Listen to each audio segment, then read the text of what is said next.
Assalamualaikum warahmatullahi wabarakatuh. The honorable judges, committees, ladies and gentlemen, and all participants. In times of pandemic like this, we do everything through social media or what you call online. Like this event, may we always be given help by God. Okay, everybody, how are you today? I hope you're fine then. Firstly, let's thank to Almighty God because of God's blessing, we can hold this event with a good condition. Secondly, I thank to the judges and the committee for giving me the opportunity to deliver my speech about protecting the right of indigenous people in developing economies. Before I tell you my speech, let me introduce myself. I am Annisa Budi Damayanti. Ladies and gentlemen, what do you know about indigenous people? Here I will discuss and I will tell you about indigenous people along with their rights and conflict they often occur in my opinion after looking for various references. Indigenous people are people who have their own geographical ancestral value system, ideology, economy, politics, social culture, and territory. They are people who have the same feelings and have customary laws that govern their own rights and obligations. Ladies and gentlemen, do you know what right exists in indigenous people? In accordance with 1945 Constitution Article 18b Paragraph 2, it is stated that the state recognizes and respects customary law communities and their traditional rights as long as they are still live and in accordance with communities' development and the principles of the unitary state of the Republic of Indonesia, which are regulated in law. There are at least 6 rights of indigenous people that can't be separated. First, right to customary territory. Customary territory is the living space of indigenous people. Within customary territory, there are lands, waters, forests that the utilization is regulated in law. Second, right to spiritual culture, namely the relationship between indigenous people and local belief.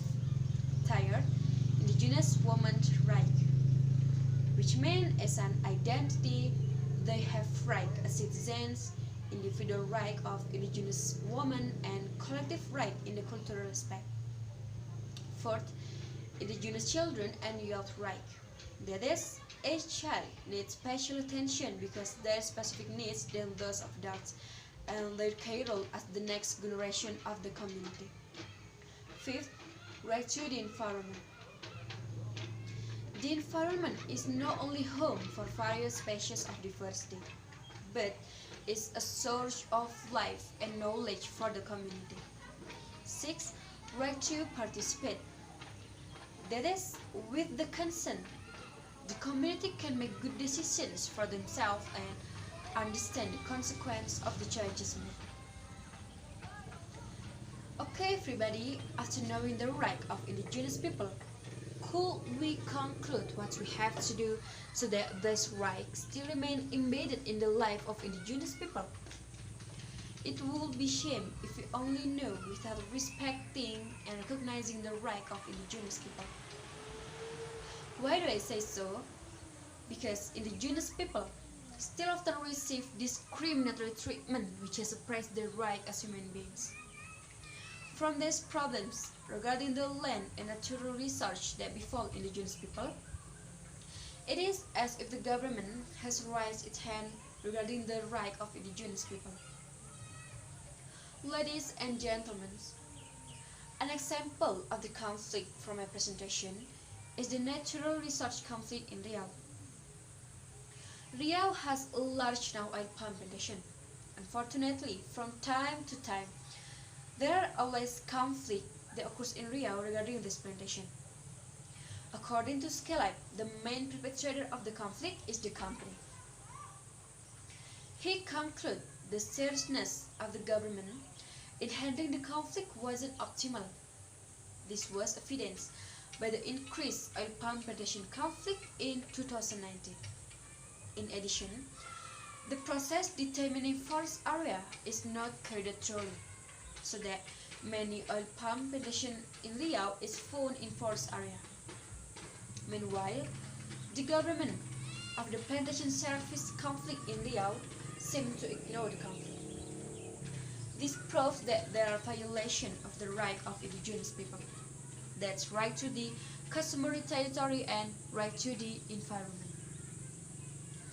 Ladies and gentlemen, in Indonesia, there are so many conflicts about natural resources or the conflict.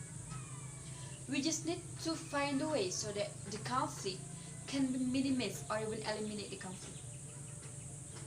The government have to show maximum efforts in every conflict that occurs in Indonesia and continue to pay attention to the community right by respecting and recognizing them.